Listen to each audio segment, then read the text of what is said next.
Although the vast majority of the targets of this abuse are women and young girls, young boys can be targeted as well. And the FBI has warned that there's a growing threat of sextortion deliberately targeting minors online, where evil people use either real or fake explicit images to extort their victims both sexually and financially. And in some instances, the results can be even more devastating and catastrophic. And that was the tragic situation that South Carolina State Representative Brandon Guffey and his family experienced in 2022. Representative Guffey, would you please share what happened with your son? Thank you, Senator Cruz. July 27th, 2022, I lost my oldest son, Gavin Guffey, to suicide. We quickly found out that he was being extorted online, that someone pretending to be a young female at another college requested images to be shared back and forth, and as soon as he shared those images, he took his life. It was an hour and 40 minutes from the time that he was contacted until the time that he took his life. At that time, I had never heard of the crime of sextortion. I was always a more liberty-minded politician, even though I hate to say that word. And, you know, I wanted freedom as much as possible. But as I started looking into this, I started to see that big tech operates, and they are the equivalent of big tobacco of today's generation. The account that targeted my son, that caused him to take his life, was taken down online once Homeland Security reached out. However, they left the additional accounts up. If I send a friend request, I can choose remove this account and any other accounts associated. Yet they left these other accounts up, and those other accounts began to extort my 14-year-old cousin, my 16-year-old son who had just lost his brother, and myself as well, going as far as sending a message saying, "Did I tell you that your son begged for his life?" From that day forward, I have made it my life's mission, politics or not, to fight to protect children online. Since December of 2022, whenever I took office, within 4 months, we were able to pass Gavin's Law in South Carolina, which criminalized digital sextortion. And the first person that we were able to convict under Gavin's Law was actually under an AI photograph. I have helped thousands of children since then. Matter of fact, I've dealt with 3 within the past 48 hours of families that are reaching out, that are being extorted in these situations.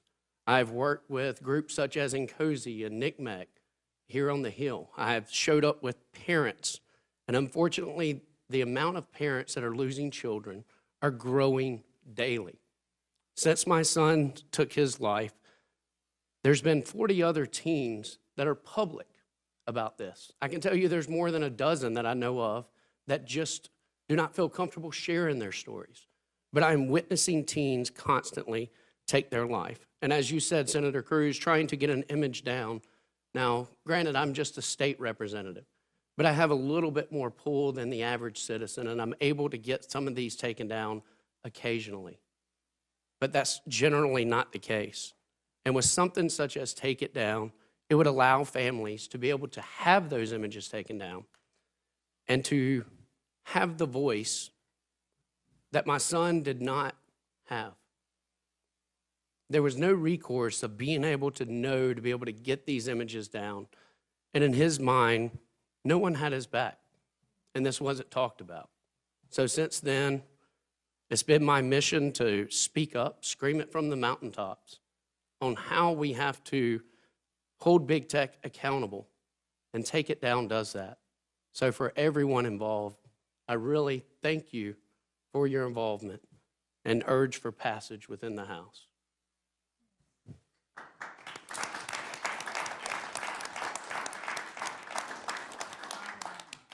Brandon, thank you for being here. Thank you for speaking out. You have endured every parent's nightmare. There is not a parent in America or on the face of the world that is not terrified of the pain and tragedy you experienced, and thank you for using Gavin's memory to spur action to protect other children. Our final speaker will be Stefan Turkheimer. Stefan Turkheimer is the Vice President of Public Policy for the Rape, Abuse, and Incest National Network. RAIN is one of the nation's leading anti-sexual violence organizations that works diligently to ensure that perpetrators are brought to justice. Stefan, I want to thank you and RAIN for your avid support and hard work to advance the Take It Down Act.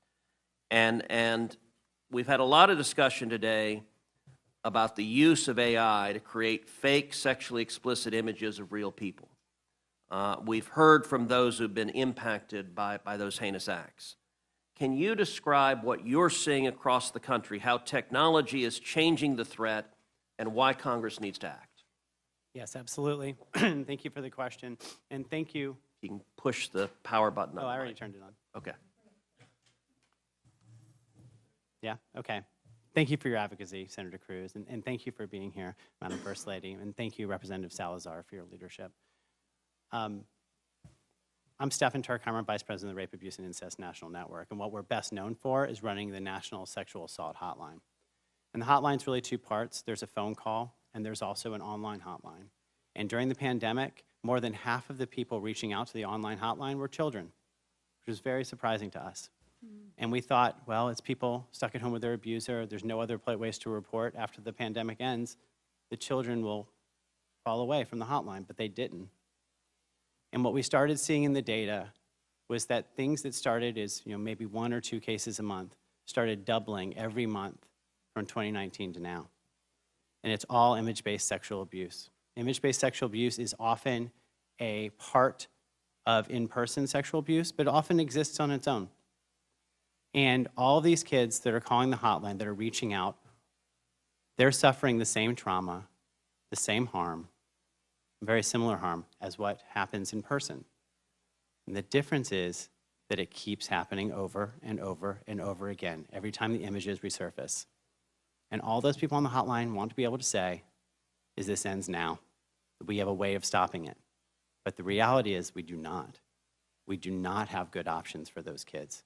We don't have an ability to get these images taken down, which is why I'm so grateful for a bill like this that will say, in 48 hours, this is done.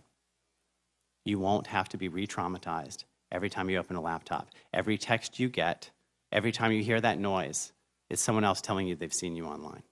That ends when this bill passes. And thank you for your advocacy, and thank you for everyone for being here.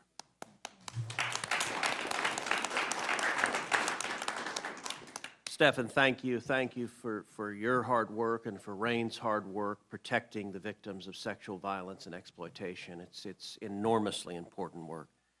I now want to give an opportunity for each of the congressional members here to either make a comment or ask a question of any of our victims or victim advocates, and we'll start with Speaker Johnson.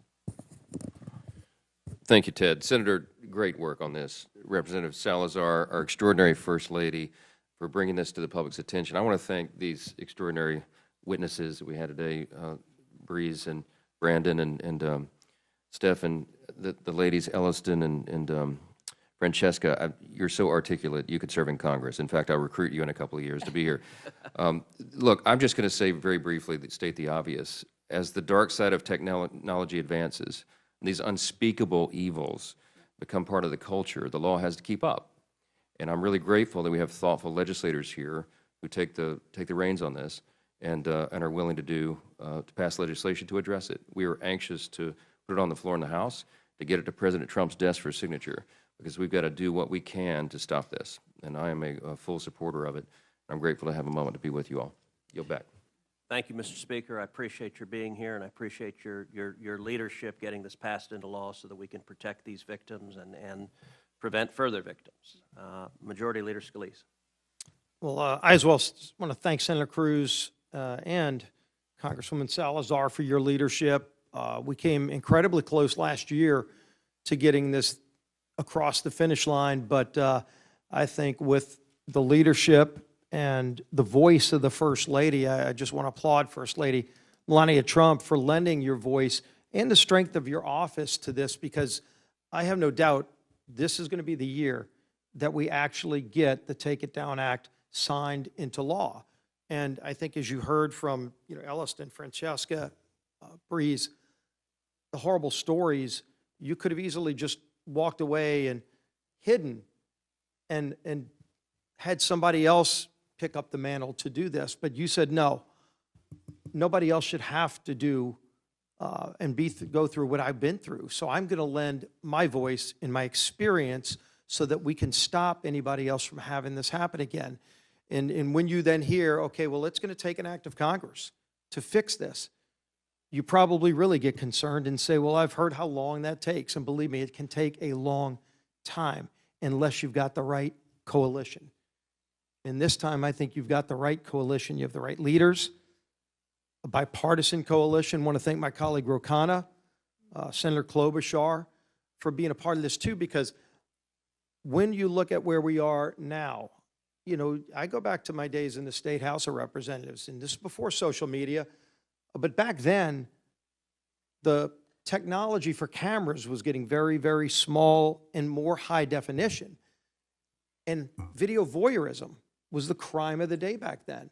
And you would have people that would put cameras in places where you couldn't even see them and record people, willing or not, and then use it later, usually for similar kind of things, to try to shame somebody, to try to extort somebody, to try to get revenge on somebody. And what shocked us is when we started hearing these stories, when mostly young girls, and I think Elliston was the one that ran the stats, 96% of the victims are typically young girls or children. But what shocked them the most was that that was not a crime. Even when you found out who did it, wasn't a crime. So guess what? We created the law of video voyeurism, and all of a sudden people started going to jail, and the word got out.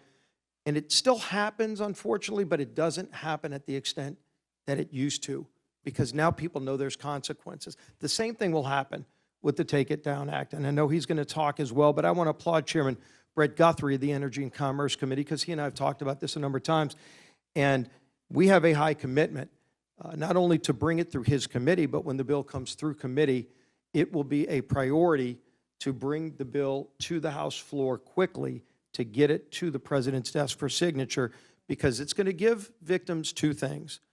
One, it's going to give them the protection that they deserve, to say within 48 hours, this will be taken down. The platforms will have to take it down.